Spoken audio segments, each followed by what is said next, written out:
I grew up in a church whose morning hymn book was songs of praise. It's perhaps surprising that my taste was influenced in that direction. No, not really.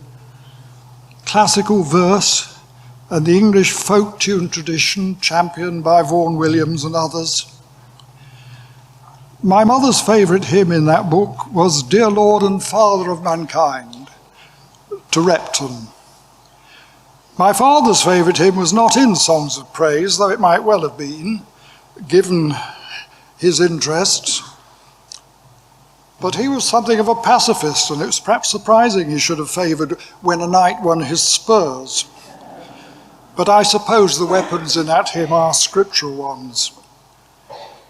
My grandmother, who I occasionally accompanied to Methodist services, was enamoured with In Heavenly Love Abiding. You see the difference of generations. And even as a child, I could feel the difference between the Methodist tradition and my own church. But for my 14th birthday, I was given a music copy of the newly published Congregational Praise, and I explored every corner of it on the piano. In my mind, I suppose it will always be the new book, imbued with the spirit of Eric Routley. Rejoice and Sing is something of a Johnny-come-lately. I've collected a good many hymn books over the years. At one extreme is the Cambridge hymn book, edited by my old supervisor, Alec Vidler, stuffed with upmarket music and verse. And at the other end is Sing True, a production intended for schools in the early 1970s, which we used as a supplementary volume in Sutton. It took on some environmental and racial justice themes, along with jazzy versions of traditional tunes, and was labelled the Little Red Hymn Book by the Daily Mail. There's an accolade. One way and another, I have discovered rich sources of well-written verse and imaginatively conceived music. Not all that I'm now asked to sing in church is a hymn in the literal sense of an act of praise to God. But then neither were the contents of the Songs of Praise books hymns in that true sense. Reflecting on the forgotten hymns in the volumes of the past, I speculate on what will survive from Rejoice and Sing for another generation with new technology. Generally speaking, it's the hymns with contemporary references which fall out of favour in the next generation.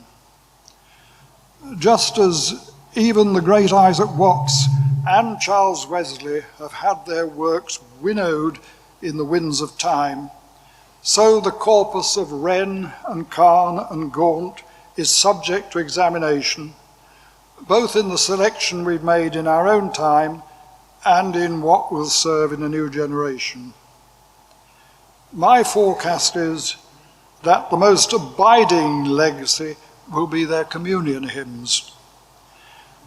My own favourite in the hymn book, which was new to book when it was opened, is the hymn we started the service with today, Jill Jenkins, Living God, Your Joyful Spirit. That's been taken up very widely. It's a tribute to Jill, but also to Palmer's Green Church, which encouraged new hymn writing. It's only when there's a wide cultivation of hymn writing that the classics of the future emerge. But Jill's hymn is sped on its way with Cyril Taylor's marvellous tune, Abbots Lee, named after the village where he wrote it, to provide an alternative tune for Glorious Things of Thee Are Spoken in case we sang it to the German national anthem. What our work on the Words Committee revealed to me, and despite what it says on the programme, I was a member, I didn't chair it. David can take the credit for that. There is no end to the editing of hymns. We each are familiar with the version with which we grew up, and it only dawns on us gradually that there are variants, and other people sing other things. Guide me, O thou great Redeemer, or Jehovah. And that, we discovered, is only the beginning when we came to look at that wonderful volume which you can see on the desk over there. I'm sure my mother never realized she was singing a very small selection of verses from a long poem by John Greenleaf Whittier, extolling the virtue of religious experience over drug-induced euphoria. Your committee looked at it all and settled for the usual versions of Dear Lord and Father of Mankind.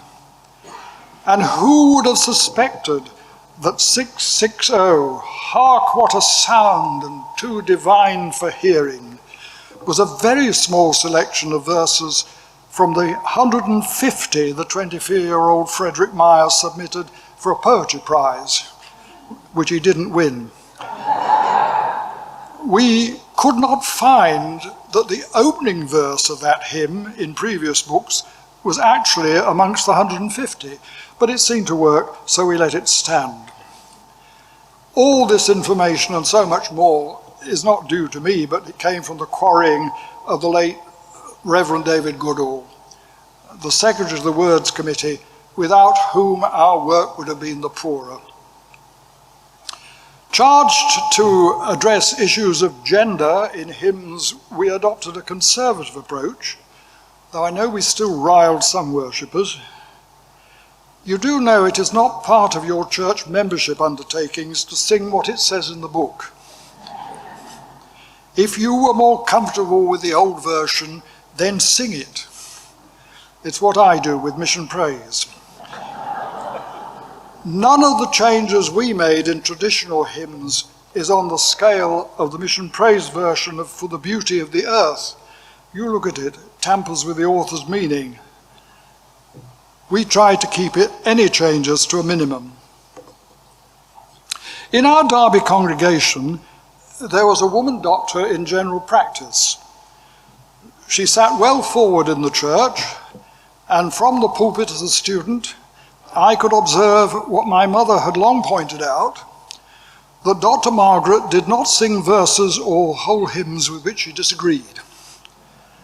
The blood of the Lamb was not in her liberal vocabulary. I once fell into the trap of seeing if I could choose a set of hymns to which she would sing every verse. I failed. Contrast the attitude of Eric Pyle, one-time president of Cheshunt College. A group of us students were chatting outside Emmanuel Church after service with congregational praise, when along came Eric Pyle, who had been leading worship at Castle End Mission, which was all its name implies. And while we rejoiced in the Lord in a full congregation with a modern hymn book, he'd been singing with a small group from sacred songs and solos, which would not have been his book of choice as a dogmatic theologian. We asked him how he could bear to sing like that.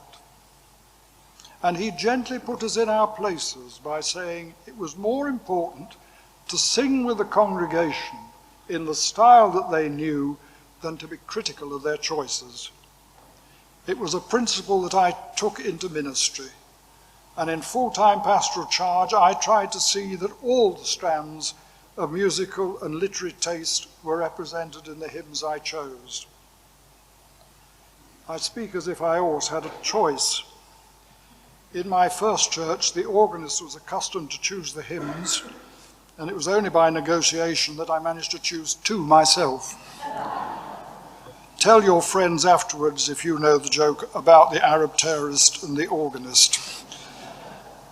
So what, you may ask, is my favorite hymn?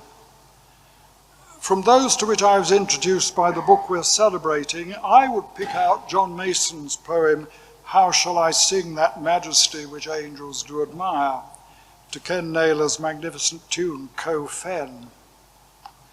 Another tune which touches my innermost being is the third mode melody of Thomas Tallis, but I'm not enamoured of the words for it in Rejoice and Sing, so I wrote my own.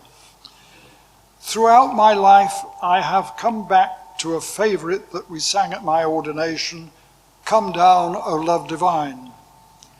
This was written in colloquial Italian by a 15th century layman, beautifully translated and set to a rich tune by Vaughan Williams. A man who denied that he had religious convictions, yet offers spiritual enrichment in his hymn tunes and, of course, his fantasia on the Thomas Tallis theme.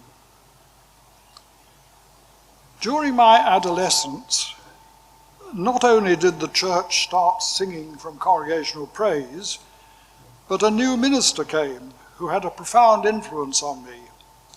His name was Alan Balding, and one of his favourite hymn choices, not to be found in songs of praise, so new to us, was the old hymn by Isaac Watts, his version of Psalm 146, I'll praise my Maker while I've breath.